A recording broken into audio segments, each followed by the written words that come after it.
Sejam todos muito Soyez bem-vindos tous les bienvenus à une nouvelle transmission de l'Institut Vie pour tous. Nós estamos começando,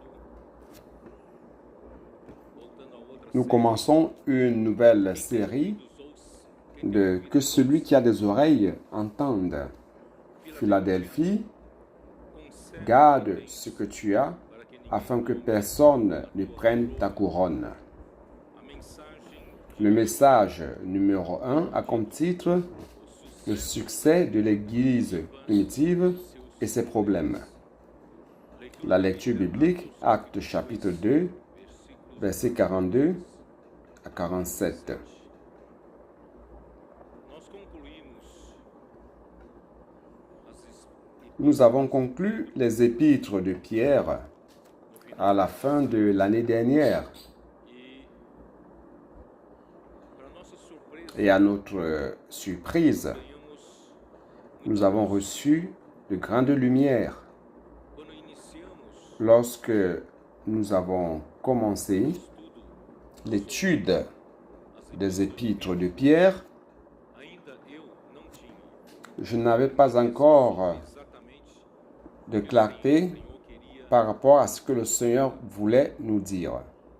mas quando chegou Mais lorsque nous sommes arrivés à la deuxième épître de Pierre, especialmente dos dois spécialement les deux derniers chapitres, começou alors sentimento le sentiment de que Deus, de ce que le Seigneur voulait nous montrer quelque chose de plus est apparu. nós começamos a perceber Et nous avons commencé à voir le contexte de l'époque que nous n'avions pas compris auparavant. então nós baseados nessa Donc, se basant sur cette lumière, vamos voltar nous allons étudier les 7 églises de nouveau que estão qui se trouvent dans Apocalypse 2, chapitre 2 et chapitre 3. nós abordamos todas as Nous avions abordé déjà toutes les premières églises. na Nous igreja sommes arrivés à l'église à Philadelphie dando apenas et il ne manquait que l'église à Laodicée.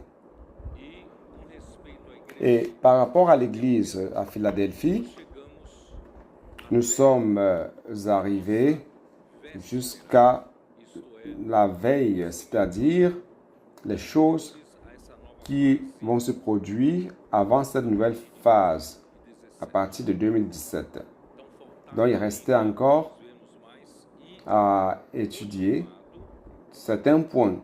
Et motivés par la lumière que nous avons reçue dans 2 Pierre, nos trouxe ainda mais nous avons encore un désir ardent d'éclairer encore plus certains points. Cela va beaucoup nous aider. então eu quero começar Alors, je voudrais commencer premièrement a segunda Pedro para vocês ainda par 2 Pierre au chapitre 1, verset 12. Il dit ceci: por esta razão Voilà pourquoi sempre je prendrai soin de vous rappeler ces choses, acerca destas coisas bien que vous les sachiez et que vous soyez affermis dans la vérité présente. e nela confirmados. Também considero justo Et je regarde comme un devoir, aussi longtemps que je suis dans cette tente, de vous tenir en éveil par des avertissements. Car je sais que je la quitterai subitement, ainsi que notre Seigneur Jésus-Christ me l'a fait connaître. revelou, mas de minha Mais j'aurai soin parte-me-ei qu'après mon départ, vous puissiez toujours vous souvenir de ces choses. conserveis lembrança de tudo. Aqui nós vemos o Ici, nous voyons que o l'effort déployé par l'apôtre Pierre com os receptores par rapport aux destinataires de ces 2 épîtres. e esses receptores Et ces destinataires destinatários, de ces épîtres principalmente étaient principalement judeus que les Juifs qui avaient cru au Seigneur Jésus dans l'Église primitive, eles passaram por aquela fase qui sont passés par cette phase initiale merveilleuse de la vie de l'Église onde eles presenciaram où Ils ont vécu la parole, l'expérience de la parole des apôtres qui sortait avec puissance et qui conduisait toute la vie de l'Église. Comme c'est décrit dans Actes chapitre 2, verset 42, qui dit ceci: Ils persévéraient dans l'enseignement des apôtres, dans la communion fraternelle, dans la fraction du pain et dans les prières. Ça, c'était la vie de l'Église qui a commencé d'une manière puissante. La crainte s'emparait de chacun et il se faisait beaucoup de prodiges et de miracles par les apôtres. Tous ceux qui croyaient étaient dans le même lieu et ils avaient tout en commun. Ils vendaient leurs propriétés et leurs biens et ils en partageaient le produit entre tous selon les besoins de chacun. Ils étaient chaque jour tous ensemble assidus au temple. Ils rompaient le pain dans les maisons et prenaient leur nourriture avec joie et simplicité de cœur, louant Dieu et trouvant grâce auprès de tout le peuple. Et le Seigneur ajoutait chaque jour à l'Église ceux qui étaient sauvés. Donc, ces courts versets de Actes chapitre 2 montrent la vie de l'Église puissante, merveilleuse, à son début, juste après la Pentecôte. Et Pierre, certainement, se référait à ceux qui avaient expérimenté ces jours puissants, ces jours conduits par la parole des apôtres, ces jours conduits par l'Esprit, conduits par les miracles, les prodiges et les signes qui se produisaient à travers les mains des apôtres. C'est pour cela que Pierre s'efforce de rappeler ces choses afin que les destinataires de ces épîtres, principalement les disciples qui étaient dispersés à partir de la grande persécution qui s'est produite dans l'église à Jérusalem après la mort d'Étienne. Et à Jérusalem, il y a quelque chose qui a commencé, quelque chose qui n'était pas bon. Certains des Juifs qui avaient cru au Seigneur Jésus et qui étaient de la secte des pharisiens,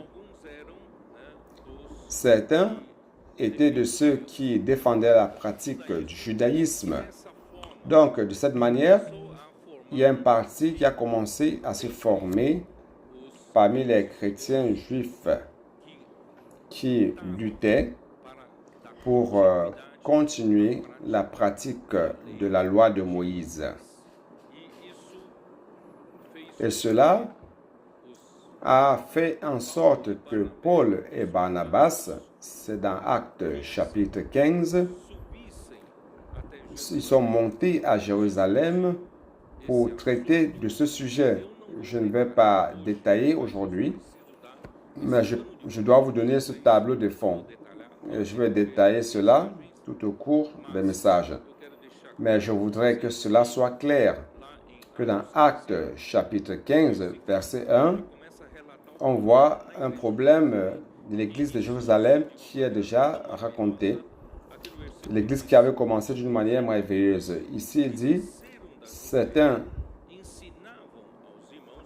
quelques hommes venus de la Judée enseignaient les frères, c'est-à-dire qu'ils sont partis d'Antioche pour aller enseigner les gentils, les païens qui avaient cru au Seigneur en leur disant, si vous n'êtes circoncis selon le rite de Moïse, vous ne pouvez être sauvés. Au verset 5, c'est encore plus clair. On voit qu'il y avait déjà un parti ou une division formée dans l'église de Jérusalem. Alors, quelques-uns du parti des pharisiens qui avaient cru se levèrent en disant qu'il fallait circoncire les païens et exiger l'observation de la loi de Moïse.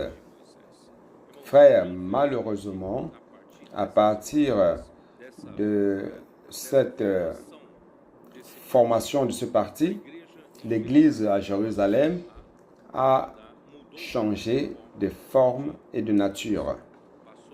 Elle a commencé à être une église des Juifs qui avaient cru au Seigneur Jésus, mais qui avaient conservé la pratique de la loi de Moïse.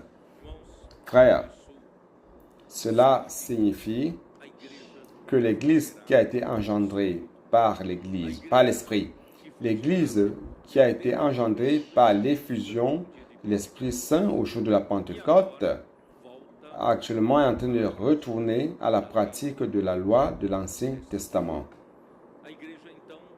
L'Église arrête donc de suivre l'Esprit, arrête de donner la liberté à l'Esprit pour accomplir ses miracles, signes et prodiges, c'est-à-dire exécuter l'œuvre de Dieu, comme cela avait été dans un premier temps avec les apôtres. Donc, à partir de ce moment, frères, il y a eu ce changement de direction dans l'Église à Jérusalem. Et Pierre n'avait plus d'espace dans l'Église à Jérusalem. Il a dû partir dans un autre endroit.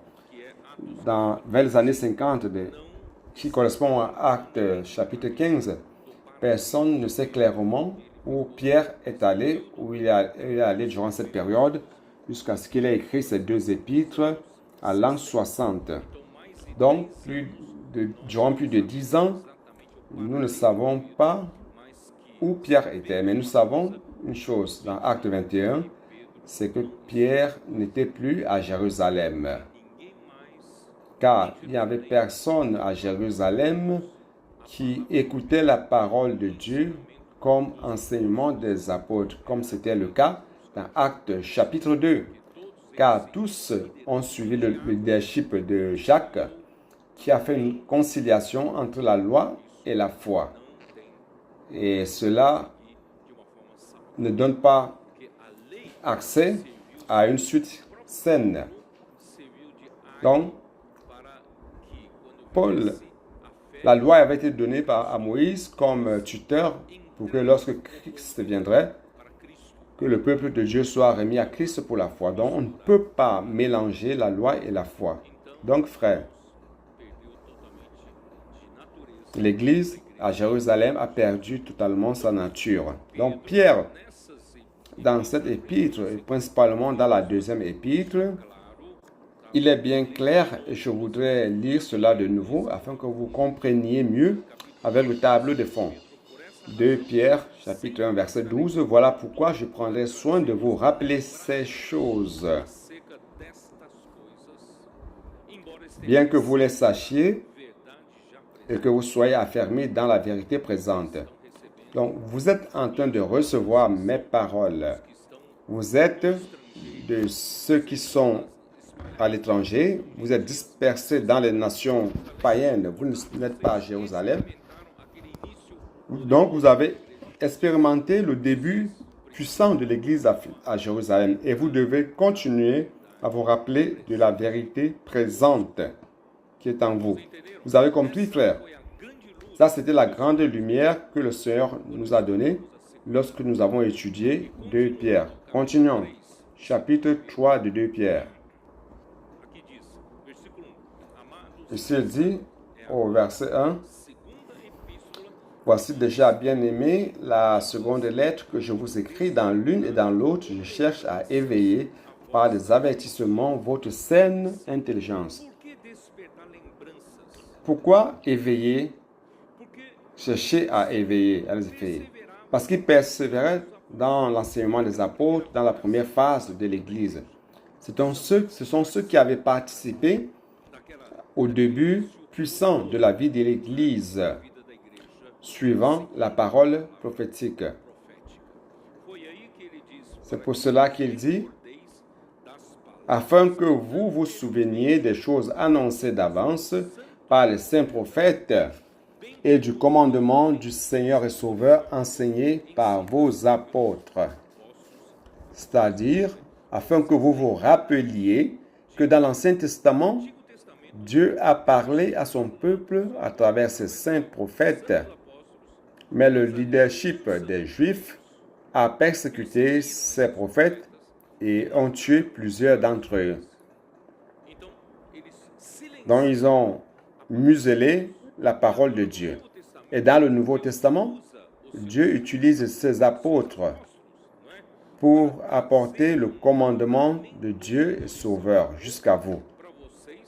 Mais aussi, l'ennemi a agi afin que vous n'écoutiez plus la parole. Mais vous qui êtes les destinataires de mes lettres, de mes épîtres, vous recevez la parole de Dieu qui vient par les prophètes et qui vient par le commandement du Seigneur et Sauveur à travers ses apôtres, parmi lesquels Pierre était le principal. Okay? Donc, verset 3, il dit, « Sachez avant tout que dans les derniers jours, il viendra des moqueurs avec leurs railleries, marchant selon leur propre convoitise, et disant, où est la promesse de son avènement?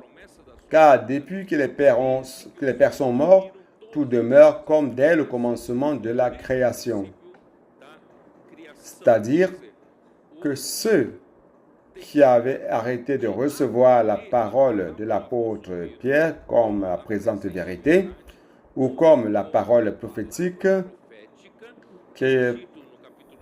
qu'on voit dans le chapitre 1, verset 19, qui dit ceci. Et nous tenons d'autant plus certaine la parole prophétique à laquelle vous faites bien de prêter attention, comme à une lampe qui brille dans un lieu obscur, jusqu'à ce que le jour vienne apparaître et que l'étoile du matin s'élève dans vos cœurs. C'est-à-dire qu'il ne faut jamais abandonner la vérité présente. N'abandonnez jamais la parole prophétique, car elle fonctionne comme une lampe dans un lieu obscur et elle donne la direction à l'Église. Cette lumière va continuer à donner la direction jusqu'à ce que le jour vienne apparaître. Et quand le jour vient apparaître, cela veut dire la deuxième venue de Christ.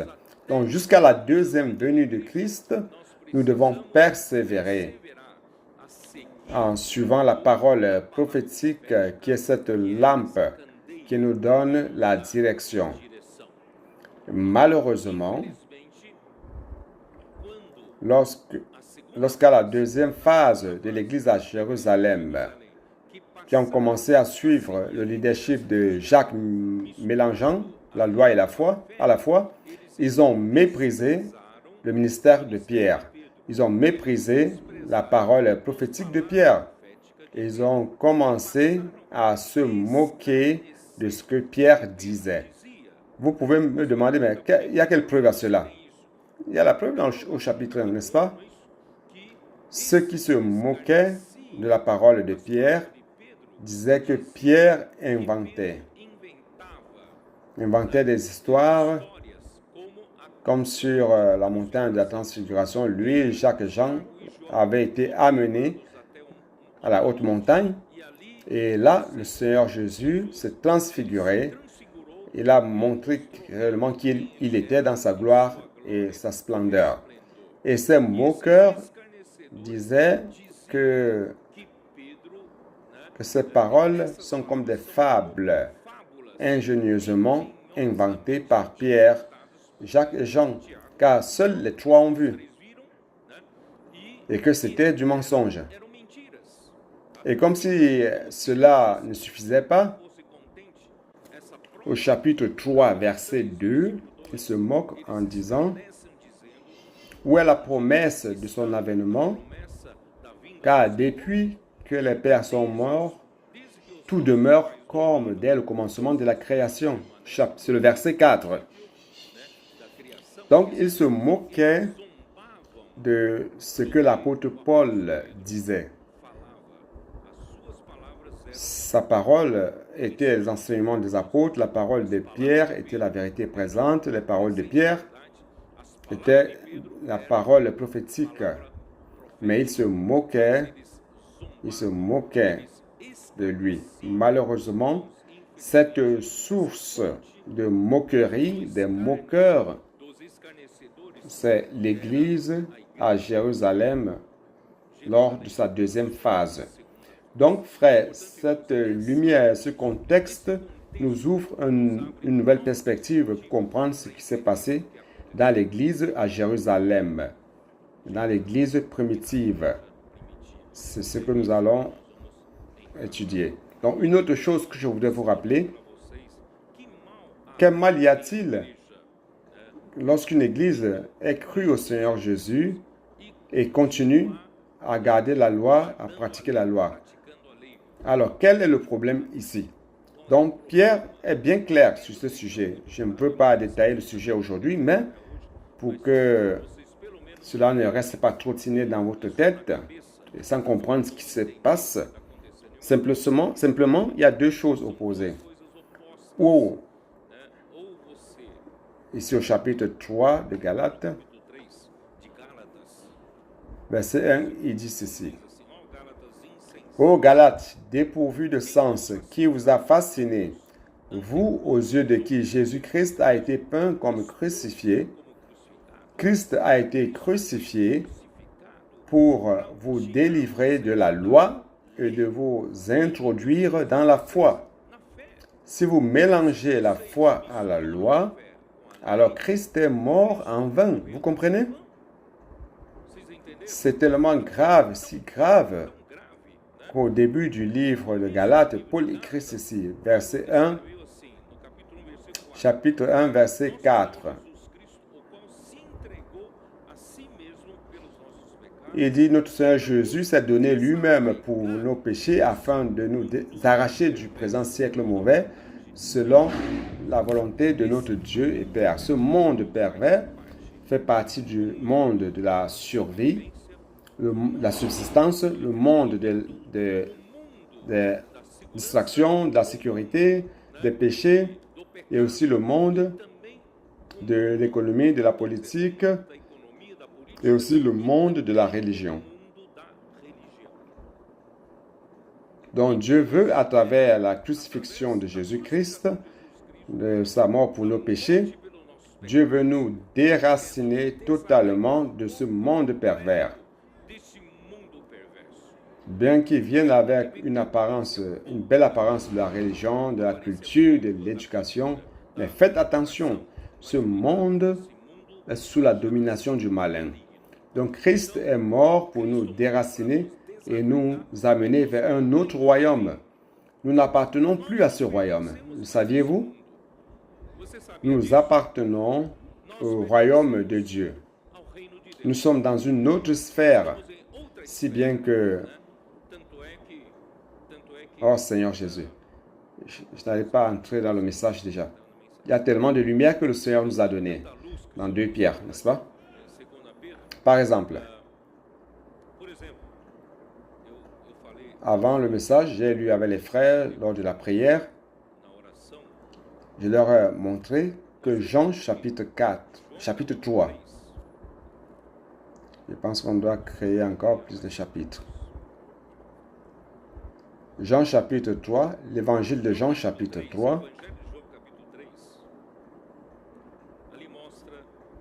Au verset 5, Jésus disait à Nicodème, parce que Nicodème représente le meilleur de l'homme naturel, le meilleur de l'homme religieux, le meilleur de l'homme sage, mature, maître qui aide les autres, qui enseigne les autres. Frère, Nicodème représente le meilleur de l'homme à son état naturel. Mais Dieu veut nous déraciner de ce monde pervers et nous mettre, bien que l'homme soit meilleur, il veut nous amener vers une autre sphère, vers un autre royaume. C'est pour cela qu'au verset 5, il dit ceci, Jésus répondit, en vérité, je te le dis, si un homme ne naît d'eau et d'esprit, il ne peut entrer dans le royaume de Dieu.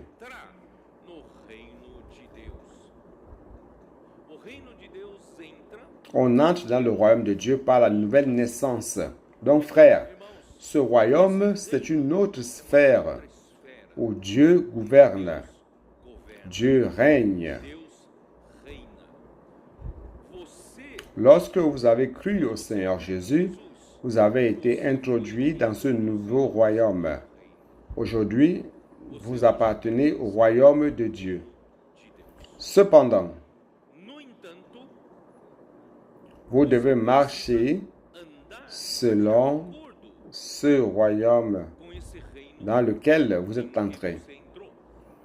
Vous ne devez pas seulement avoir un titre de ce que vous êtes un citoyen du royaume de Dieu et ne pas marcher selon le royaume de Dieu. Ça, c'est la grande lutte qui est entre Dieu et nous. Donc ici, il dit, verset 6, ce qui est né de la chair est chair, et ce qui est né de l'esprit est esprit. En d'autres termes, nous qui sommes nés de nouveau, qui est-ce qui est né de nouveau ici?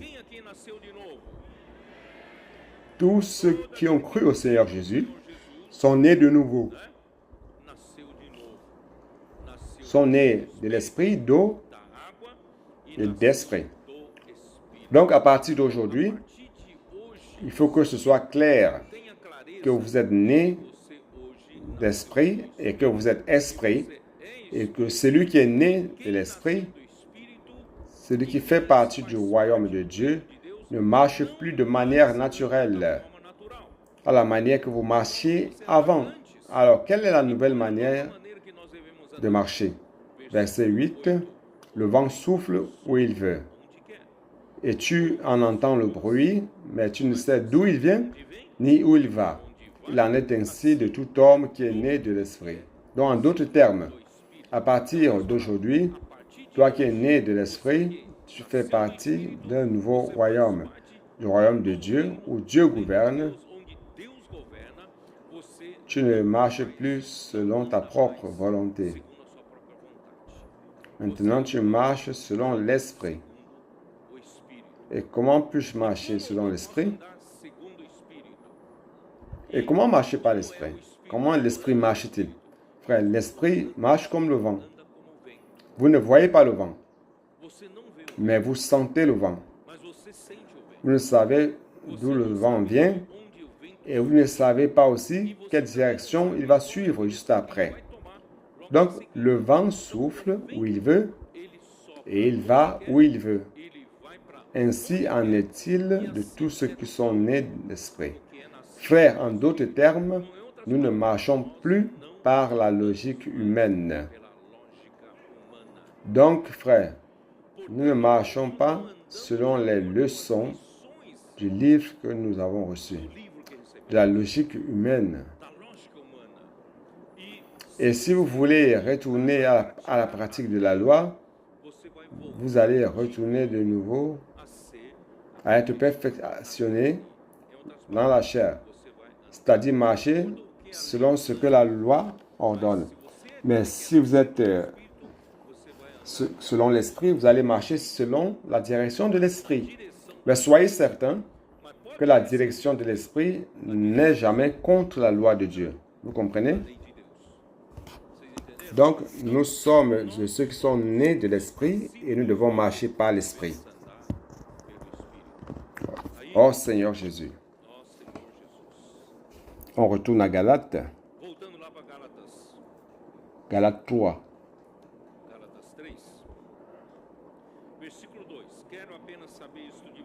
Voici seulement ce que je veux apprendre de vous. Est-ce que les œuvres de la loi que vous avez reçues, est-ce par les œuvres de la loi que vous avez reçu l'Esprit ou par la prédication de la foi? Vous avez reçu l'Esprit? Qu'est-ce qui a reçu l'Esprit? Vous avez reçu la parole de l'Évangile, vous avez cru à la parole de l'Évangile et vous avez reçu l'Esprit. Et celui qui a reçu l'Esprit doit, à partir de ce moment, suivre l'Esprit, marcher selon l'Esprit. C'est-à-dire que par l'œuvre de la loi, par la pratique de la loi, vous n'allez jamais recevoir l'Esprit. Vous pouvez vous dire, j'étudie la Bible durant des années. Vous savez, les Juifs étudient la Torah durant des années. des mois, vous pouvez étudier durant toute votre vie, vous n'allez pas recevoir l'Esprit par l'œuvre de la loi. Ah, je cherche à comprendre la Bible, je connais la Bible de bout à bout, de Genèse à Apocalypse, mais ce n'est pas par l'étude de la Bible comme cela que vous allez recevoir l'Esprit. Mais c'est lorsque vous écoutez la parole de la foi. C'est-à-dire que c'est la même parole, mais vous écoutez la parole annoncée par la bouche de Dieu et vous croyez. Vous inculquez cette parole. C'est pour cela que l'immersion dans la parole est si importante. Vous écoutez ce que le Seigneur vous dit, vous parle, Dieu vous parle chaque semaine, vous inculquez cette parole et elle va faire en sorte que vous receviez l'Esprit. Mais vous pouvez vous dire, j'ai déjà reçu l'Esprit. Oh, très bien. Vous avez déjà reçu l'Esprit, mais à chaque moment, vous avez votre esprit que vous suivez. Je vais sauter déjà au verset 5. Celui qui vous concède l'esprit, celui qui vous accorde l'esprit et qui opère des miracles parmi vous, le fait-il donc par les œuvres de la loi ou par la prédication de la foi? J'ai sauté. Verset 3. Je vais lire. Êtes-vous tellement dépourvu de sens après avoir commencé par l'esprit? Voulez-vous maintenant finir par la chair? Beaucoup d'entre nous ont commencé de manière forte dans l'esprit. Lorsque nous avons cru au Seigneur Jésus, nous avons reçu l'esprit car nous avons cru en sa parole et nous avons commencé à vivre une vie merveilleuse. Et par cet esprit, on a commencé à explorer un nouveau monde dans lequel l'esprit nous a introduits. Mais après quelque temps de la vie chrétienne, nous avons une tendance à retourner, à nous perfectionner dans la chair. C'est parce que vous comprenez ce que je veux dire. Vous avez une tendance, à ce moment-là, à penser, ah, j'ai déjà tant d'années dans la vie de l'Église, j'ai des charges dans la vie de l'Église, je prends soin de ce département, de tel autre département, de tel service, de tel autre service, ah, je suis bon dans ce que je fais, n'est-ce pas? Et vous sortez ainsi de la voie de l'esprit pour vous perfectionner dans la chair. Frères, nous ne recevons jamais comme diplôme la marche par l'esprit. La marche par l'esprit, c'est une marche à tout moment. Donc, frères, pratiquez la loi. Il y a certains qui pensent qu'il n'y a rien d'erroné dans cela. Mais pratiquer la loi ne nous permet pas de recevoir l'esprit. En pratiquant la loi, les opérations de miracle ne se produisent pas. Verset 5. Celui qui vous accorde l'esprit et qui opère des miracles parmi vous, le fait-il donc par les œuvres de la loi ou par la prédication de la foi? Frère, c'est l'esprit qui accomplit les miracles. Et comment puis-je suivre l'esprit? Faisant l'immersion dans la parole, écoutant la parole, croyant en la parole. Ça, c'est l'écoute de la foi. Vous écoutez la parole, vous croyez en la parole, vous faites l'immersion, vous inculquez la parole dans le cœur. Cette parole me donne l'esprit. Cette parole fait en sorte que des miracles soient opérés dans notre vie. Ainsi, les colporteurs le font dans les rues. Et justement, ce week-end, on va prolonger encore pour quelques jours, lundi. Les coordinateurs des diverses unités de CPF du monde entier, ceux qui peuvent venir. Nous sommes ici en train de recevoir entre 50 et 60 coordinateurs du CPF. Je vais leur demander de se lever pour que les frères sachent qu'ils sont là.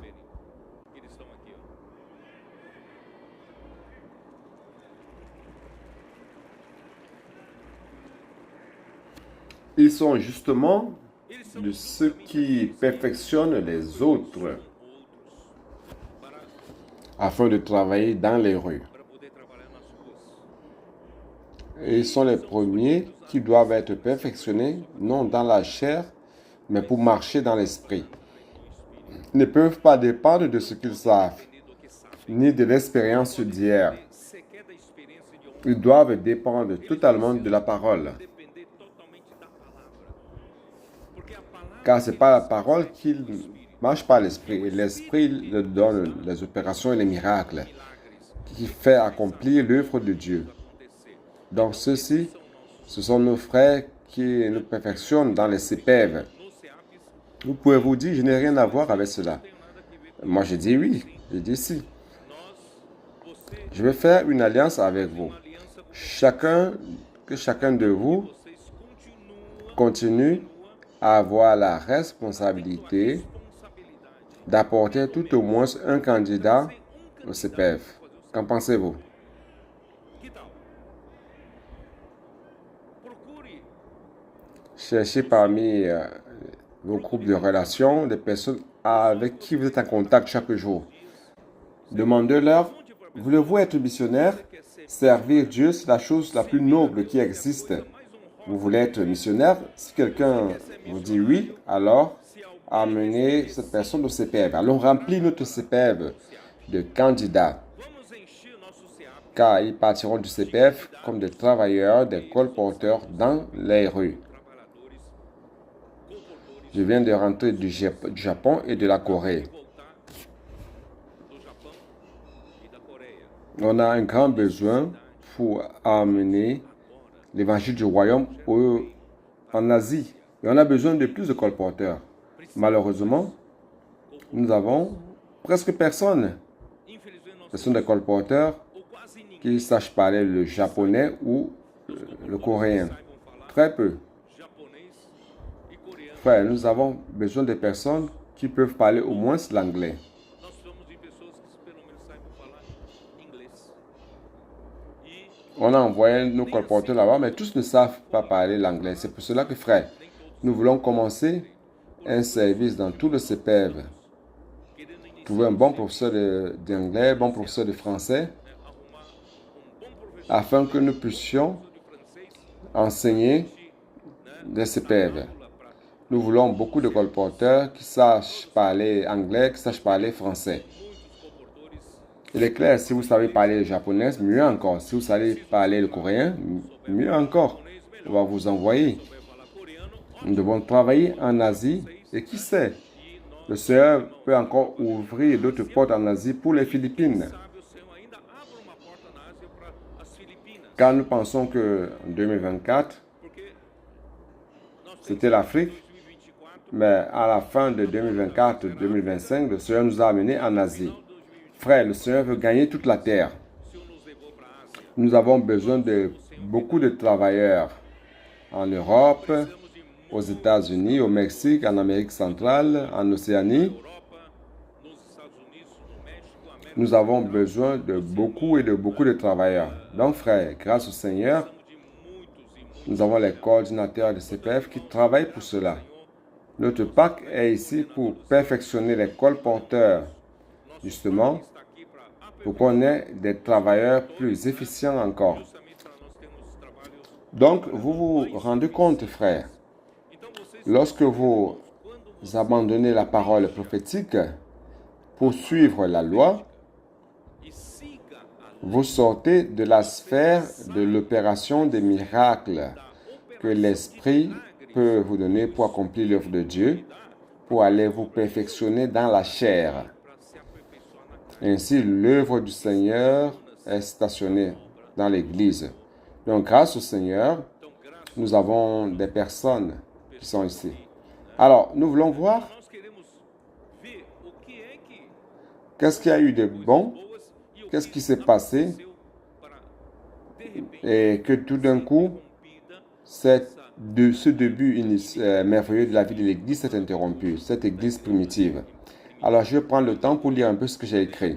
Donc, l'objectif preparei aqui. du travail présent, Objetivo c'est presente trabalho d'investiguer como comment parvenir au standard de l'Église que Dieu désire pour que sa volonté soit faite et que Christ puisse revenir pour chercher sa fiancée sua noiva tendo ayant toute l'histoire de l'Église dès ce moment, depuis lors jusqu'à ce moment pour notre réflexion et demandant au Seigneur encore plus de révélations pour cette fin. Que le Seigneur puisse nous donner plus de révélations que o Senhor possa nos dar mais revelações sur ce que l'Église a besoin, de ce dont l'Église a besoin pour conclure ce qu'il a à faire ici sur terre. Cherchons à connaître les principes spirituels os princípios espirituais que qui ont fait en sorte que l'Église, dès les premiers jours, ont prospéré et quels sont les problèmes qui ont limité son avancée. fizeram o seu avanço. Après la mort et la résurrection de Christ, avec seulement 120 Galiléens, des personnes réunies à Jérusalem, l'Église a été engendrée par l'effusion de l'Esprit Saint et tous ont été revêtus de la puissance d'en haut. La puissance d'en haut. Donc, frère, je voudrais vous dire que ce n'est pas par la pratique de la loi que l'Église a été produite. L'Église a été produite par la puissance de l'Esprit, par l'effusion de l'Esprit, prophétisé dans Luc 24. Ouvrez votre Bible, s'il vous plaît. Luc 24, verset 49. Et voici, j'enverrai sur vous ce que mon Père a promis, mais vous restez dans la ville jusqu'à ce que vous soyez revêtus de la puissance d'en haut. Frère, l'Esprit Saint revêtit l'Église de la puissance d'en haut. Il ne s'agit pas de pratiquer la loi ou de beaucoup étudier au séminaire. Ce n'est pas en cela que vous allez recevoir cette puissance. Cette puissance vient par l'effusion de l'Esprit. Acte 1, 3 à 5.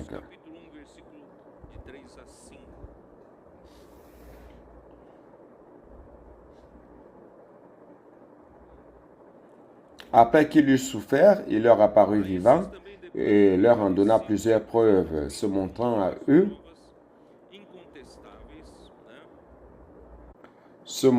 eux pendant 40 jours et parlant des choses qui concernent le royaume de Dieu. Comme il se trouvait avec eux, il leur recommanda de ne passer loin de Jérusalem, mais d'attendre ce que le Père a promis, ce que je vous ai annoncé, leur dit-il. Car Jean a baptisé d'eau, mais vous, dans peu de temps, vous serez baptisés du Saint-Esprit.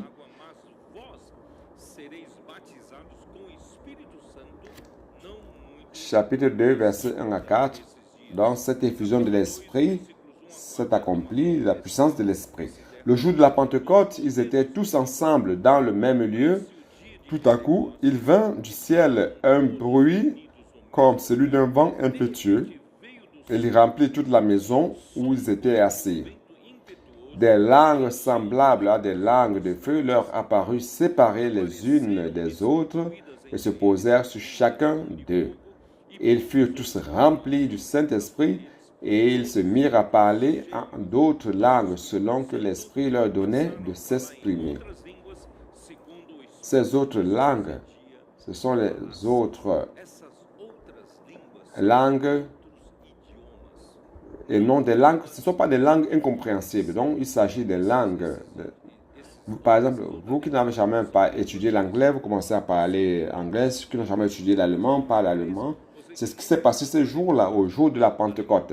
Donc, résultat, frère, 3000 personnes ont été baptisées. Chapitre 2, verset 41.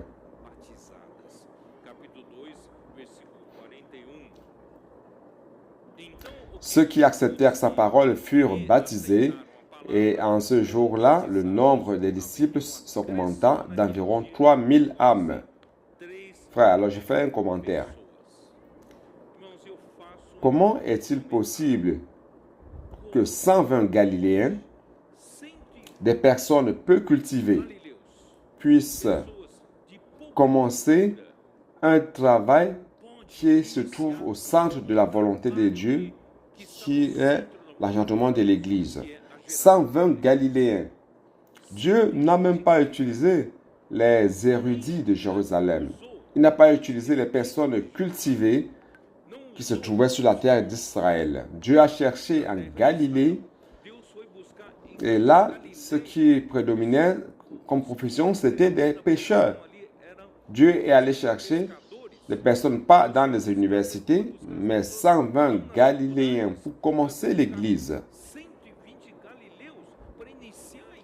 Est-ce qu'il y a des gens, il y a quelqu'un qui peut faire mieux que le Seigneur?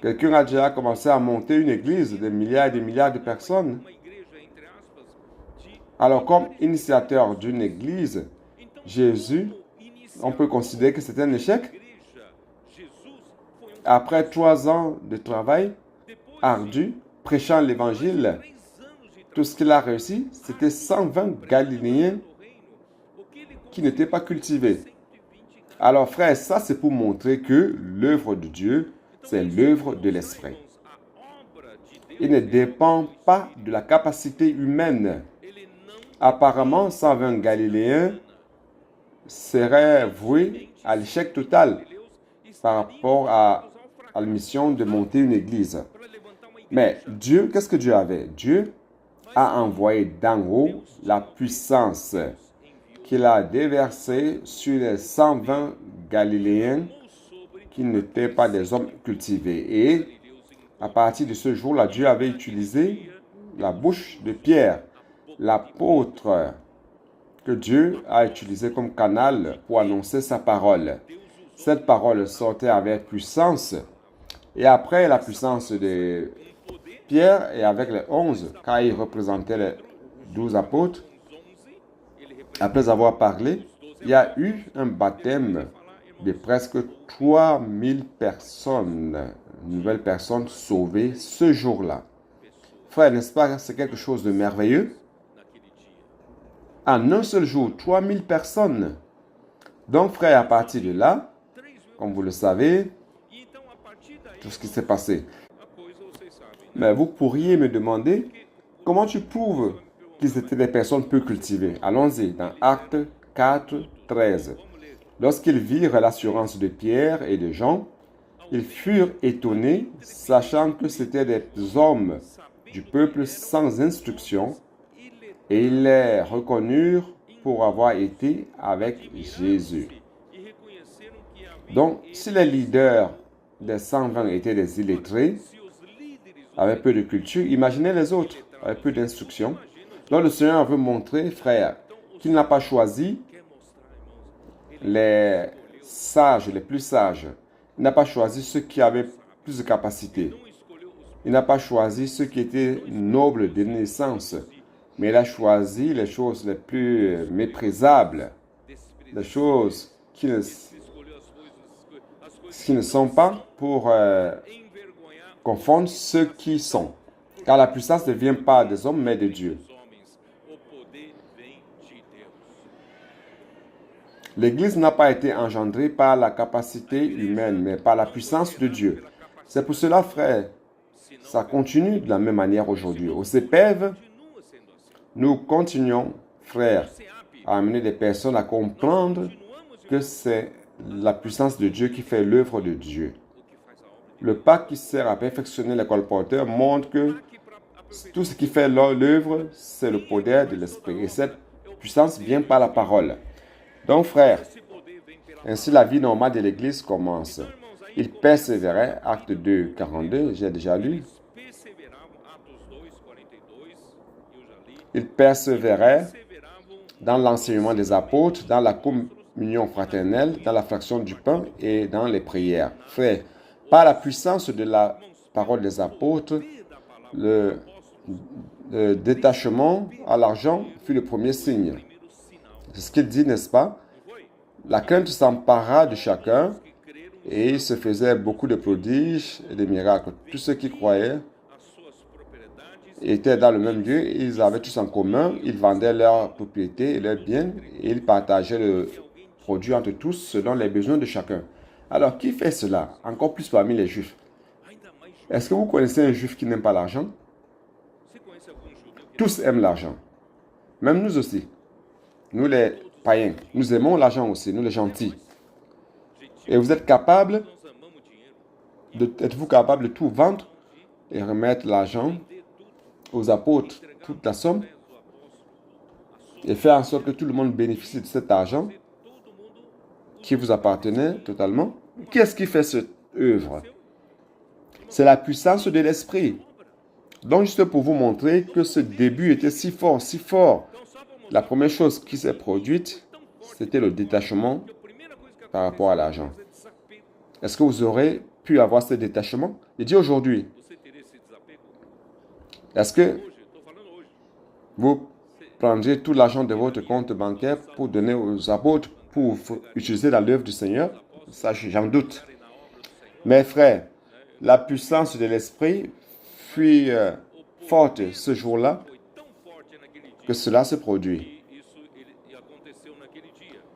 E eles Ils prenaient leur réflexion avec joie et simplicité de cœur. Frère, la vie de l'Église, c'est quelque chose de joyeux, d'heureux. é uma coisa alegre. Si vous la vivez dans sa plénitude, Se você est-ce que vous êtes en train de vivre cette vie d'Église content, está vivendo joyeux, vida da igreja feliz, ou alors vous continuez à être quelqu'un qui n'est pas joyeux? continua Si vous n'êtes pas quelqu'un de joyeux, venez vivre cette vie d'Église si vous n'êtes pas heureux, essa vida da igreja avec la puissance de l'Esprit.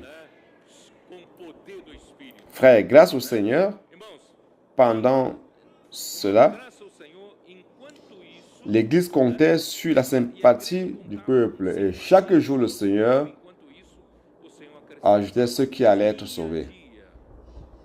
os que iam Mais je voudrais salvos. aussi noter ici, chaque jour, il persévérait unanime dans le temple. Frère, la vie de l'Église est vécue tous les jours, Era vivida todos os pas seulement les dimanches. não só Tous les jours, il vivait la vie d'Église. dias eles viviam a vida da igreja. Même si quelques-uns d'entre nous doivent travailler, mes frères, même en travaillant, je vis la vie de l'Église. Eu estou Et ils étaient unanimes. na igreja. Ils persévéraient chaque jour unanimes dans le temple. C'est quoi unanime? L'unanimité Unânimes no templo. et unité. Celui qui produit l'unanimité entre nous, c'est qui? Qui est-ce qui produit l'unité entre nous? C'est la parole. A unidade entre nós. C'est la parole qui vient du Seigneur. É a palavra. É a palavra La parole, c'est la seule chose qui nous converge vers le même objectif, vers la même direction. Nous rendons grâce au Seigneur. na mesma direção. Donc, frère, je vais faire un commentaire sur Acte 2, 42 à 47. J'ai écrit ici. Sobre Atos 2, 42 e 40. Dieu donne la direction à l'Église par la parole des apôtres, A direção à igreja laquelle n'est pas la parole des hommes, mais la parole de Dieu. dos homens. Je suis en train d'utiliser, qui connaît le verset? Ami, c'est quel verset que je suis en train d'utiliser? Qual versículo? Ami, qual versículo? 1 Thessaloniciens que tu aimes. Ah, on t'a s'est réveillé. Você gosta? 1 Thessaloniciens 2, 13. 1 Tessalonicenses 2, 13. Car ils avaient reçu la parole de Paul, non comme une parole d'homme, mais comme la parole de Dieu. Et comme Paul le dit, comme la parole de Dieu l'est. Donc en même temps qu'ils accueillaient cette parole, Mesmo aqui, elle opérait. Frère, cette parole opère. La parole à laquelle vous croyez, la parole des apôtres à laquelle vous croyez opère. Opère efficacement, mais seulement en ceux qui croient. Donc nous rendons grâce à Dieu car ça opérait efficacement en ceux qui croyaient en la parole prophétique. em quem criam na palavra. Donc frère, il revient à l'Église de rechercher la communion dans la parole donnée. De cette manière, le Seigneur avait la liberté de gouverner l'Église et opérer à travers elle pour faire la volonté de Dieu. Voyez comment la parole est importante et elle doit être accueillie. Vous accueillez? E ela precisa. Si vous n'accueillez pas, frère, Você acolhe? la parole passe sans effet. Mais si vous l'accueillez, cette parole produit, cette parole opère efficacement avec la puissance de Dieu. Eficazmente. La puissance de Dieu est impressionnante pour déraciner l'homme du monde de l'attachement à l'argent dès le début de la vie de l'Église, car les richesses sont utilisées par Satan pour usurper le cœur de l'homme. C'est pour cela, frère, que vous ne devez pas tomber dans ce piège. Nous tous, on a besoin d'argent pour vivre. On a tous besoin d'argent pour notre subsistance et soutenir notre famille. Oui ou non? Mais ne tombez pas dans ce piège. L'ennemi de Dieu utilise même les choses légitimes de nos besoins, les choses du monde, pour occuper notre cœur. Si mon cœur est totalement occupé dans le fait de gagner de l'argent, soutenir la famille, payer les factures et apporter une sécurité financière à ma famille, frère, il n'y a pas d'espace dans mon cœur pour la parole de Dieu, comme semence du royaume qui peut entrer et fructifier. Ai-je raison, oui ou non? Ainsi, Satan aura gagné un round, une bataille. Frère, nous luttons dans les rues pour cela. Les colporteurs vont dans les rues, vous savez pourquoi? Pour discuter les cœurs que Satan a occupés durant tant de temps. Cet homme, spécifiquement, pour qui vous êtes en train de prier, ou cette dame, dont Satan a occupé son cœur, et vous venez là pour prêcher l'évangile du royaume, pour l'expulser de son cœur, et préparer le cœur afin que la parole du royaume puisse entrer dans ce cœur-là et produire le royaume de Dieu. Ça, c'est notre lutte. C'est notre lutte. Donc, frère, la communion dans la parole, nous avons reçu l'enseignement de l'apôtre. Cette parole que je suis en train d'annoncer, frère, cette parole est présentée à l'Église. Et l'Église, immédiatement, grâce à Dieu, nous avons des équipes de personnes très efficaces, très efficientes, qui préparent la nourriture quotidienne. Et avant que la nourriture quotidienne soit prête, il y a un autre groupe de personnes qui préparent déjà l'immersion dans la parole. Ainsi que cette parole est terminée, la nuit, on a déjà l'immersion de la parole pour lundi. Et lundi, on a déjà toute l'immersion des 7 jours de la semaine qui est prête. Donc, nous rendons grâce au Seigneur car le Seigneur est en train d'utiliser ses frères qui servent dans son œuvre d'une manière efficiente. Que nous avons maintenant l'immersion dans la parole. Je ne sais pas si j'ai apporté ça. Au Seigneur Jésus. Bon, je vais prendre celui du passé. C'est là. Opa. Waouh, waouh.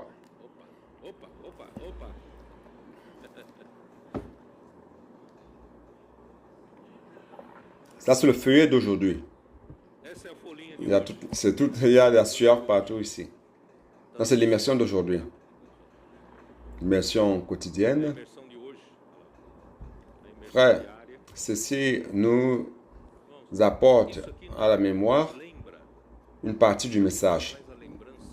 La parole que le Seigneur a annoncée à l'Église. Et cette parole, frère, cette parole ne sert pas seulement à être entendue. Vous savez que l'homme a 2 oreilles, n'est-ce pas?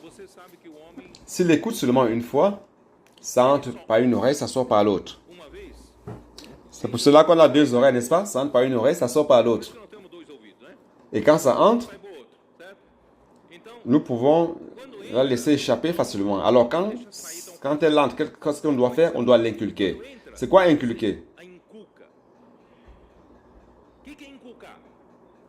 Vous êtes tous très bons en portugais, n'est-ce pas? Inculquer en français veut dire imprimer la parole dans le cœur par répétition successive. Nous devons faire plusieurs répétitions. Donc la parole entre avant de sortir. Vous poussez cette parole à l'intérieur de vous et vous faites l'immersion. Vous commencez à inculquer la parole. Donc avant qu'elle ne sorte, vous l'inculquez dans votre cœur. Donc nous rendons grâce au Seigneur pour l'immersion dans la parole que nous avons. Les frères qui préparent cela. Nous pouvons inculquer cette parole dans le cœur et nous pouvons promouvoir la communion de la vie. Non seulement cela, frère.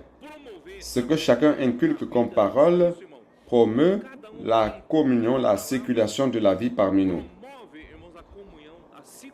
Nous pouvons nous multiplier en petits groupes et lire ensemble et extraire ensemble les richesses, n'est-ce pas?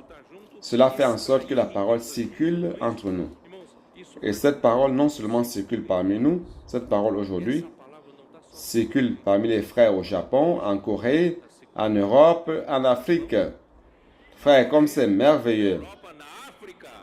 Irmão, que coisa maravilhosa. Vous savez que cette immersion, Esse idioma aqui, ó, à partir de la semaine où nous étions au Japon, daquele final de semana, frère, le Seigneur nous a donné un frère qui habite ici près de São Carlos, já nos deu irmão que qui nous produit l'immersion en japonais. fazendo imersão em On a déjà l'immersion en japonais qui est prête chaque semaine. japonês pronta todas as semanas. On a demandé aussi aux Coréens de faire la même chose. Donc, on est en train de mettre à la disposition le japonais et le coréen à la disposition de tous. Voyez comme c'est merveilleux, frère. Cela fait en sorte que tous les membres du corps de Christ puissent recevoir cette parole comme alimentation. Et c'est cela qui fait de nous un. Irmão, isso Et nous finissons par exécuter l'œuvre de Dieu. Car la parole de Dieu est la vérité qui sanctifie l'Église. a verdade, Comme le Seigneur a dit dans Jean chapitre 17, sanctifie-les dans la vérité, Père, et ta parole est la vérité. e a tua palavra Et Jésus, dans Éphésiens 5, Éphésiens 5, qu'est-ce qu'il dit? 5, né? Então, Efésios 5 Il dit que nous sommes sanctifiés de par le baptême d'eau de la parole. lavagem, Donc, la parole circule parmi nous comme eau qui nous lave, a palavra circula entre nós, qui enlève tout ce qui n'est pas bien et met dans notre cœur, frère, tudo que não presta. la réalité même, la vérité de Dieu, Própria constitue la réalité divine en nous. Donc, voyez l'importance divina em nós. de persévérer dans l'enseignement des apôtres. Se perseverar no ensinamento, Et l'église de Jérusalem, dans la deuxième phase, a perdu cela. Ils n'avaient plus cela. eles não tinham mais. Ils étaient focalisés à garder la loi Focados qu'ils essayaient de concilier à la vie chrétienne. Cela est impossible. com a vida. Donc, avec une grande puissance, Então, com grande chapitre 4, verset 32-33. do capítulo 4, versículo 32, 33. La multitude de ceux qui avaient cru n'était qu'un cœur Creram era et qu'une âme. coração e Nul ne disait que ses biens lui appartinssent en propre, mais tout était commun coisas que possuem. entre eux. Les apôtres rendaient avec beaucoup de force témoignage de la résurrection du Seigneur Jésus, et une grande grâce reposait sur eux tous. Todos eles havia abundante graça. C'est ça, n'est-ce pas? É isso. 32-33, je vais m'arrêter là. Donc, frère, 32, 33, tá? Vou parar. qui est-ce qui faisait produire l'œuvre de Dieu? C'était la parole. A obra de Deus aconteceu. La parole apportait l'esprit A palavra qui avait la puissance. o Espírito. Je ne sais pas si vous me comprenez. Mettant cela en relation avec Galates 3, qui est-ce qui vous a concédé l'esprit? Quem que vos concedeu isso? Et qui est-ce qui vous a concédé E quem que vos l'opération des qui est-ce qui opère les miracles? que opera milagres? Frère, Que opera c'est milagres? par l'écoute de la foi, l'immersion dans la parole. Cela nous apporte l'esprit qui opère les miracles parmi nous. C'est pour cela que l'Église primitive prospérait en cela. Igreja primitiva. Frère, nous ne devons jamais perdre cela. Bom, nós nunca Ne permettez pas que le temps qui passe vous rende rigide. enrijecer você. Ne permettez pas que le temps qui passe vous amène à dépendre de votre propre capacité. Frère, l'Église n'a jamais dépendu de sa propre capacité pour prospérer, mais de la puissance de Dieu. La puissance de Dieu vient par la parole. E o poder de Oh Seigneur Jésus. palavra. Chapitre 5, verset 12. Capítulo 5, versículo 12. Beaucoup de miracles et de prodiges se faisaient au milieu du peuple par les mains des apôtres. Ils se tenaient tous ensemble au portique de Salomon. Todos reunir-se de comum acordo no pórtico de Salomão. Et aucun des autres n'osait se joindre à eux, mais le peuple les louait hautement. Le nombre de ceux qui croyaient au Seigneur, hommes et femmes, s'augmentait de plus en plus. Tanto homens como mulheres e agregados, Frères, Senhor. Irmãos, quem governa, né? Aqui mostra ici, il montre que lorsque Dieu a autorité sur l'Église à travers la parole des apôtres, através sans l'interférence de mains humaines, interferência L'Esprit a la liberté de mener à bien l'œuvre de Dieu par des signes et des prodiges que l'homme ne peut accomplir par lui-même. Donc le Seigneur gouvernait l'Église à travers les apôtres. Chapitre 6, verset 7, comme il est dit, la parole de Dieu se répandait de plus en plus. Le nombre de disciples augmentait beaucoup à Jérusalem et une grande foule de sacrificateurs obéissait à la foi. Donc le point que je voudrais souligner ici, frère, la multiplication dans l'Église à Jérusalem, dans sa première phase, était due à la croissance de la parole de Dieu. Comment la parole de Dieu croît-elle, se répand-elle? La parole de Dieu, ce n'est pas un gâteau dans lequel vous devez mettre des ferments pour croître. Comment la parole de Dieu peut-elle croître? Premièrement, l'enseignement des apôtres, la bouche des apôtres, lorsqu'ils ouvraient la bouche, la parole de Dieu sortait. Et cette parole était comment? Était ruminée. L'Église avait la communion dans cette parole. Et cette parole étant inculquée dans le cœur et circulant parmi le peuple, faisant en sorte que la parole croisse et atteigne plus de cœur. Lorsque la parole atteint plus de cœur, la parole croît. La parole croît et le nombre de personnes aussi croît. C'est ainsi que l'Église grandit. Dans la parole de Dieu, annoncée par Étienne dans Acte 7, Acte chapitre 7, la parole d'Étienne, un des diacres choisis, était rempli de grâce et de puissance. Il faisait des prodiges et des signes. C'est au chapitre 6 de Actes, dès le verset 7 que nous avons vu, jusqu'à la fin, le dernier verset, verset 15. Ici au verset 8, Étienne, plein de grâce et de puissance, faisait des prodiges et de grands miracles parmi le peuple. Donc avec cela, les personnes de la religion juive qui étaient contre ont vu que la parole de Dieu croissait beaucoup. Ils ont commencé à inventer des fausses accusations pour dénoncer Étienne.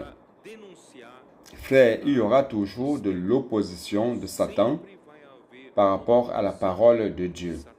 Aujourd'hui, ce n'est pas différent. L'ennemi de Dieu utilise tous les moyens pour taire cette parole, car cette parole fait l'œuvre de Dieu. Cette parole fait tant de miracles, opère tant de miracles, et l'ennemi essaye de taire cette parole, essaie de taire la parole d'Étienne aussi. Et Étienne, finalement, a été tué parce qu'il prêchait la parole de Dieu. Donc, avant qu'il ne soit mis à mort, qu'il ne soit lapidé, il a laissé un registre très merveilleux dans le livre de Actes, chapitre 7. Frère, je n'avais jamais vu Acte 7 de cette manière si merveilleuse. Oh Seigneur Jésus. Je ne sais pas, un jour, j'aimerais avoir plus de temps, plus de liberté pour vous détailler cela. Mais ici, je vais vous montrer quel est le contenu de Actes, chapitre 7. Je vais vous lire juste déjà dès le début. Le souverain sacrificateur dit, « Les choses sont-elles ainsi ?» Étienne répondit, « Homme, frère et père, écoutez, le Dieu de gloire apparut à notre père Abraham lorsqu'il était en Mésopotamie, avant qu'il s'établisse à Charan. Et il lui dit, quitte ton pays, ta famille, et va dans le pays que je te montrerai. Il sortit alors du pays des Chaldéens et s'établit à Charan.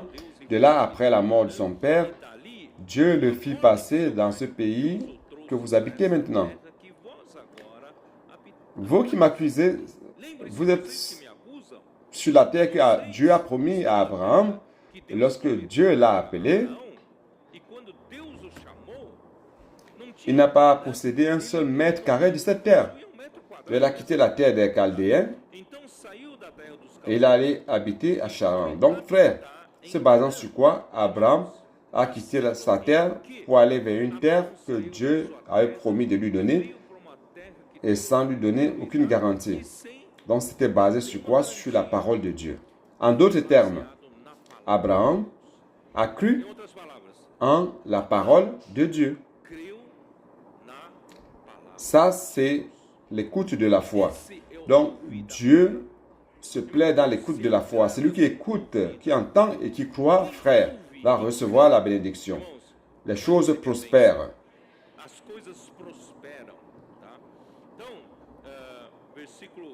Verset 5. Il ne lui donna aucune propriété en ce pays, pas même de quoi poser le pied, mais il promit de lui en donner la possession et à sa prospérité après lui, quoiqu'il n'eût point d'enfant. Vous voyez comment c'est antagonique. Comment Dieu a promis de lui donner la terre, a amené Abraham jusqu'à la terre de Canaan, et l'a fait regarder de l'Orient à l'Occident, du Nord au Sud, et tout ce qu'il parvenait à voir, Dieu a promis de lui donner. Mais lorsqu'il est mort, il n'avait même pas l'espace d'un pied pour poser un pied sur cette terre, frère.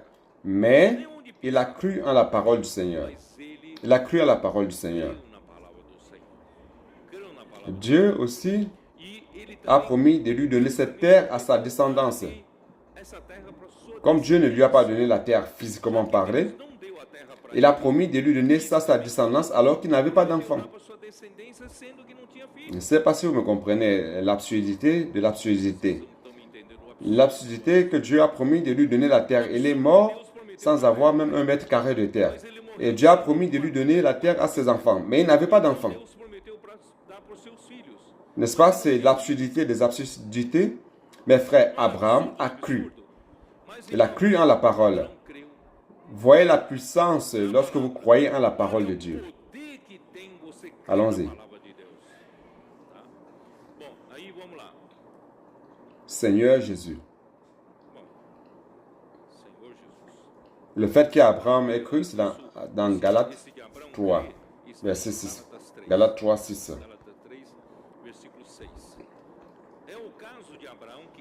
Comme Abraham crut à Dieu et que cela lui fut imputé à justice, connaissez donc que ceux qui ont la foi sont fils d'Abraham. Vous êtes des fils d'Abraham. Si vous ne croyez pas, vous n'êtes pas fils d'Abraham. Si vous ne pratiquez pas l'écoute de la foi, si vous croyez seulement quand vous voyez, vous n'êtes pas fils d'Abraham. Mais si vous croyez que Dieu va vous donner par la foi, alors vous êtes un fils d'Abraham. Je vais lire cela pour que je ne peux pas aller plus loin. Donc, juste après,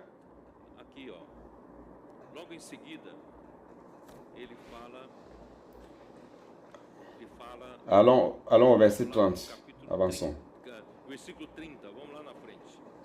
Ce chapitre est merveilleux. Je n'ai pas le temps de tout lire. Donc, allons-y. Verset 30. 40 ans plus tard, un ange lui apparut au désert de la montagne de Sinaï. Il est apparu à Moïse dans la flamme d'un buisson en feu. Moïse, voyant cela, fut étonné de cette apparition et comme il s'approchait pour examiner, la voix du Seigneur se fit entendre. Donc frère, Dieu a préparé Moïse, mais à l'âge de 40 ans, il a compris que Dieu voulait l'utiliser pour sauver le peuple de la tyrannie de Pharaon en Égypte. Lorsqu'il est sorti, lorsqu'il allait pour sauver le peuple, il a vu un Égyptien qui maltraitait un de ses compatriotes. Il allait rendre justice de ses propres mains en tuant l'Égyptien. Et le deuxième jour, il voit ses deux frères, ces deux Hébreux qui lui tenteraient. Il a voulu faire justice. Et ils lui ont dit, qui es-tu? Tu veux nous tuer aussi comme tu as tué l'Égyptien hier?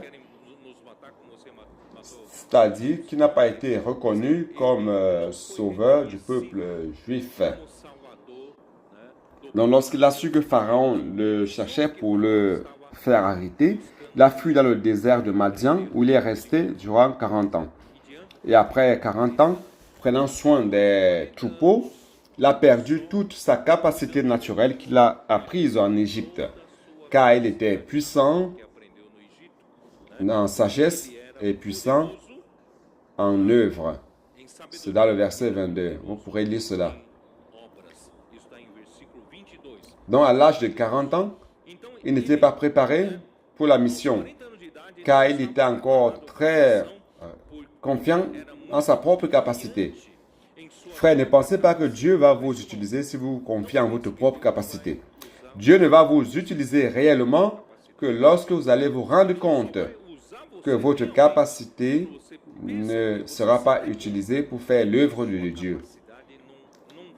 Et à l'âge de 80 ans, Dieu l'a envoyé en Égypte pour délivrer le peuple d'Israël. Il a dit à Dieu, Dieu, j'ai la langue qui pèse, la bouche qui pèse. Je ne peux pas accepter cette mission. Envoie quelqu'un d'autre, mais pas moi. Je n'ai aucune capacité de faire cette œuvre. Frère, c'est alors que Dieu l'a envoyé. Dans le récit de l'apparition de Dieu à Moïse, c'est dans Exode 3 et 4. Je n'ai pas le temps de vous lire cela. Dieu a vu l'Éternel a vu la souffrance du peuple et l'a envoyé vers Pharaon pour délivrer le peuple de l'Égypte. Moïse dit au Seigneur, qui suis-je pour aller vers Pharaon pour délivrer l'Égypte, le peuple d'Israël? C'est dans Exode 3, 11.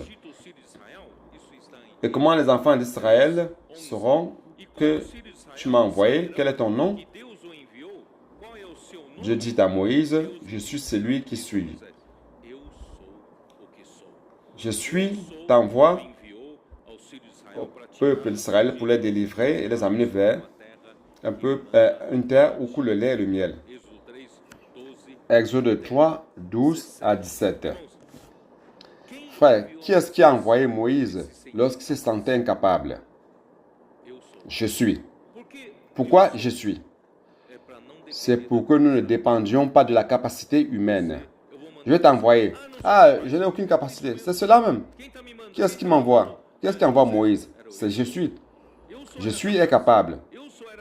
Je suis est tout puissant. Il peut faire toutes choses.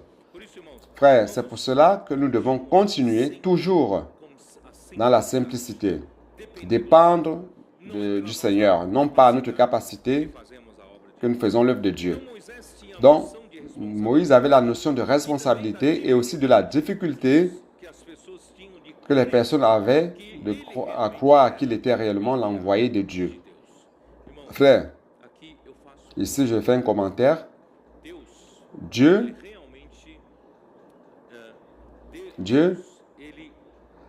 voulait réellement délivrer le peuple d'Israël d'Égypte.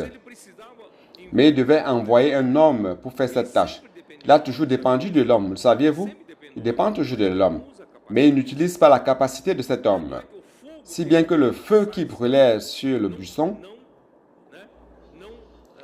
n'utilisait pas le buisson lui-même comme combustible.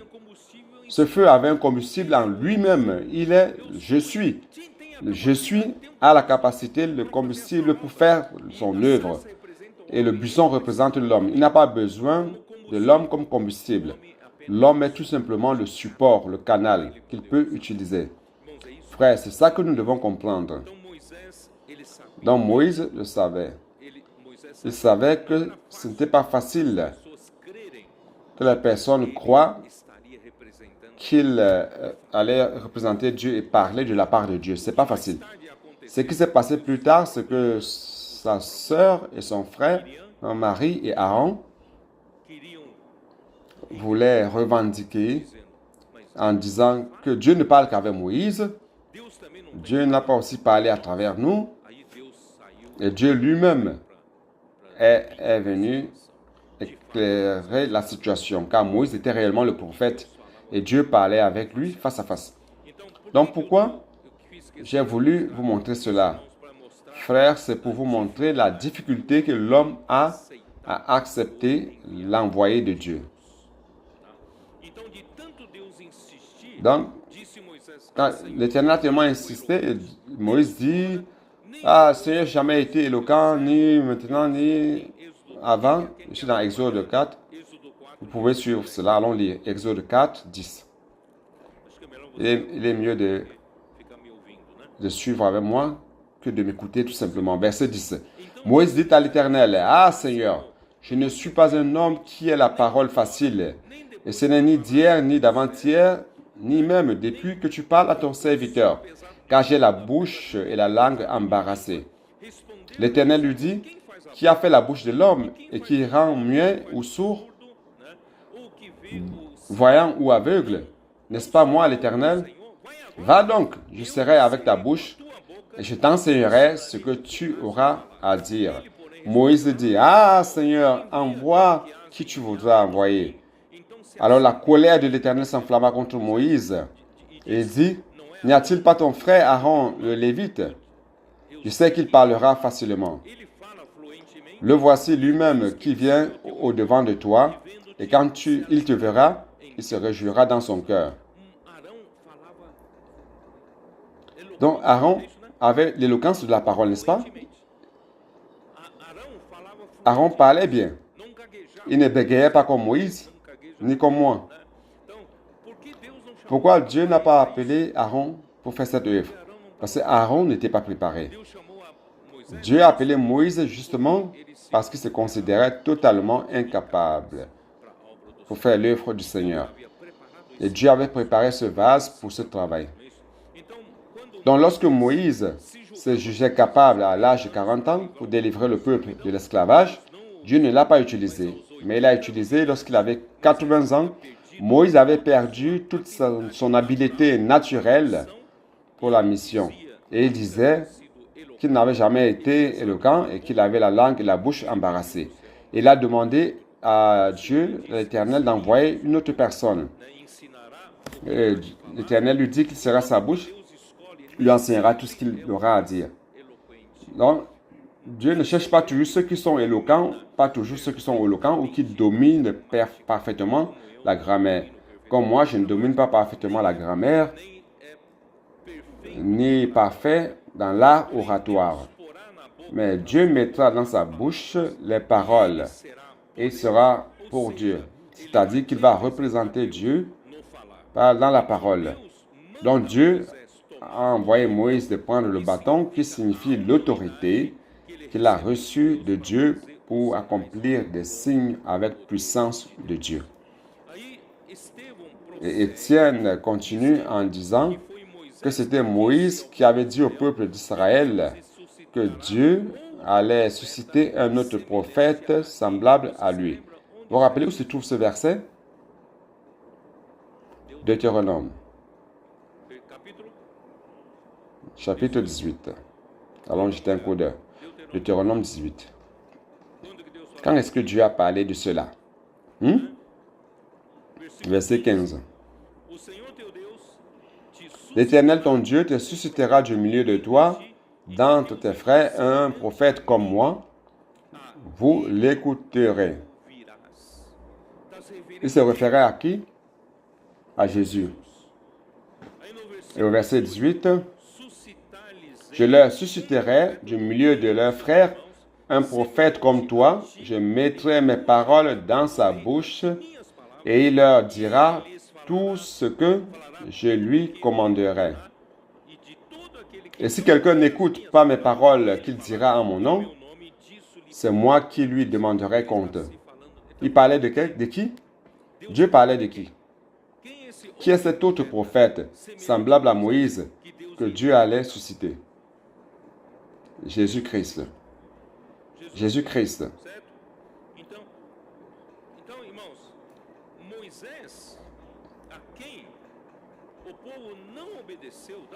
Allons voir dans Acte 7.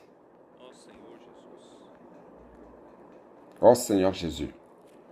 Je suis en train de courir après le temps, mais je dois vous présenter cela. Seigneur Jésus.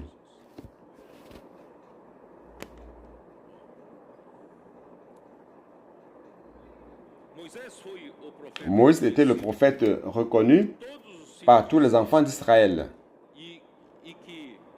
Au temps de Jésus, tous les Juifs vénéraient Moïse. Moïse était le prophète. Mais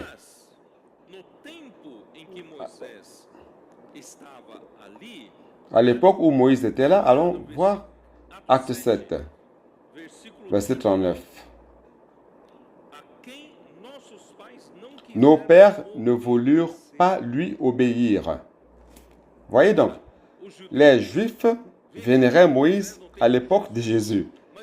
Mais à leur époque, ils n'ont pas obéi à Moïse.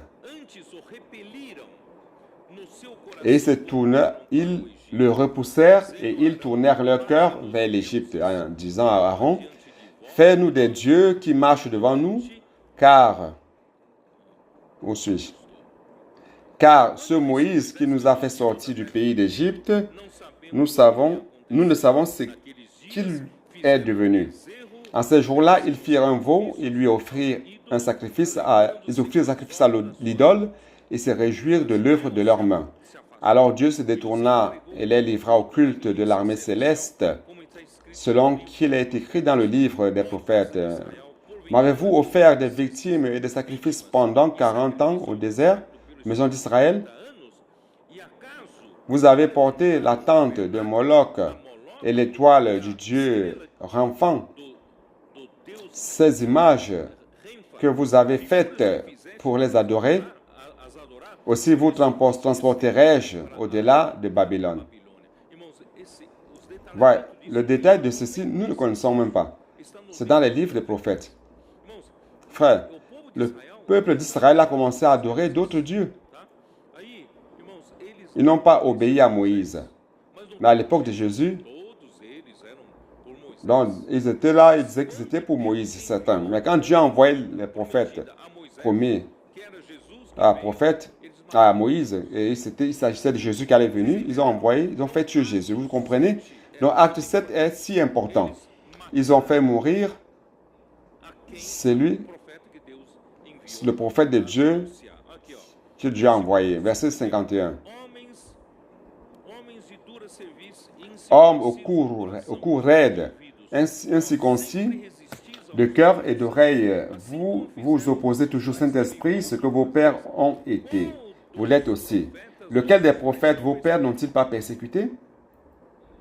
Ils ont tué ceux qui annonçaient d'avance la venue du juste, qui est Jésus-Christ, que vous avez livré maintenant et dont vous avez été les meurtriers. Pourquoi? Parce que vous avez fait mourir Jésus. Vous qui dites honorer tant Dieu, vous qui dites honorer tant la parole de Dieu. Dès l'époque de nos pères, vous avez tué tous les prophètes que Dieu a envoyés pour parler de la part de Dieu. Et maintenant, Dieu a envoyé le juste. Il a envoyé Christ Jésus, le prophète promis à Moïse. Et vous l'avez tué aussi. Vous l'avez crucifié Jésus. Vous comprenez? Donc, la stratégie de Satan, c'est de faire fermer la bouche de Dieu. Il veut taire la bouche du prophète. Le problème de la parole prophétique, c'est qu'elle a justement la puissance de faire l'œuvre de Dieu. Donc, si Satan parvient à faire taire cette parole, l'œuvre de Dieu s'arrête. Réellement, l'œuvre de Dieu s'est arrêtée. Au deuxième siècle, à partir du deuxième siècle, il n'y a eu que dégradation après dégradation. Oh Seigneur Jésus. C'est alors que quand Étienne est parvenu à ce point en disant que vous honorez tellement le Seigneur par la bouche et vous avez tué tout ce que le Seigneur a envoyé pour dire sa parole. Vous les avez persécutés et tués et vous êtes des traîtres et meurtriers de ce dernier que Dieu avait promis par les prophètes. Il a promis à Moïse d'envoyer. Lorsqu'il est arrivé à ce point, le peuple a causé un tumulte. Et pour terminer, ils ont lapidé Étienne. Et Étienne a été tué. Oh Seigneur Jésus.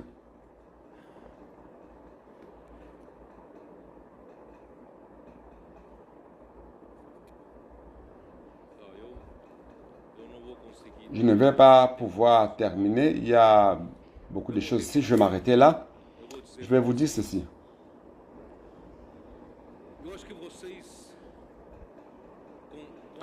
Je pense qu'avec la parole qui vous a été présentée maintenant, il n'y a aucun doute de ce que Dieu opère des miracles pour pouvoir faire son œuvre. Et son œuvre est faite par sa parole. Et pour que Dieu annonce la parole ici sur terre, il dépend d'un canal. Il dépend d'un homme. Et cet homme, pendant qu'il pense qu'il est capable de faire l'œuvre de Dieu, il ne peut pas être utilisé par Dieu. Dieu doit tellement travailler dans cet homme jusqu'à ce que cet homme se convainque de ce qu'il n'a plus aucun brin de capacité pour faire l'œuvre de Dieu. Ainsi, Dieu peut appeler cet homme. Et lorsque Dieu appelle cet homme, car il est sûr, c'est qu'il est sûr de ce que cet homme va dire, annoncer uniquement la parole de Dieu. Car seule la parole de Dieu a la puissance pour accomplir l'œuvre de Dieu. Si cet homme annonce sa propre parole, l'œuvre de Dieu ne sera pas accomplie. Car c'est la parole de Dieu qui accomplit l'œuvre de Dieu. Donc, frère, voyez le dilemme de Dieu. Dieu a besoin à toute époque de susciter des prophètes pour annoncer la parole. Et cette parole dite par le prophète, lorsqu'elle est accueillie, alors l'œuvre de Dieu s'accomplit. Dieu a envoyé tant de prophètes. À la fin de la deuxième partie du peuple d'Israël, le peuple d'Israël ne persécutait que les prophètes et tuait les prophètes. Frère, c'est pour cela que le royaume d'Israël n'a pas prospéré. Si bien que la nation d'Israël, le royaume du Nord, a été amené en captivité en Assyrie. Et le royaume du Sud, le royaume de Juda, a été amené en captivité à Babylone. Pourquoi? Parce qu'ils n'ont pas accueilli les prophètes qui annonçaient la parole de Dieu. Et on arrive au Nouveau Testament. Ce scénario doit changer. Dieu doit accomplir son œuvre. Donc, frère, Dieu a envoyé son propre Fils, le prophète, Jésus-Christ, qui est venu ici sur terre pour accomplir son œuvre. Et pour l'accomplir avec puissance. Et les Juifs qui devaient recevoir le prophète de Dieu l'ont persécuté et ont tué Jésus. Donc, mais l'œuvre de Dieu ne peut pas être arrêtée par l'homme. Nous rendons grâce à Dieu car Dieu a préservé 120 Galiléens. Et ces 120 Galiléens ne dépendaient pas de leur propre capacité, car ils n'avaient aucune capacité.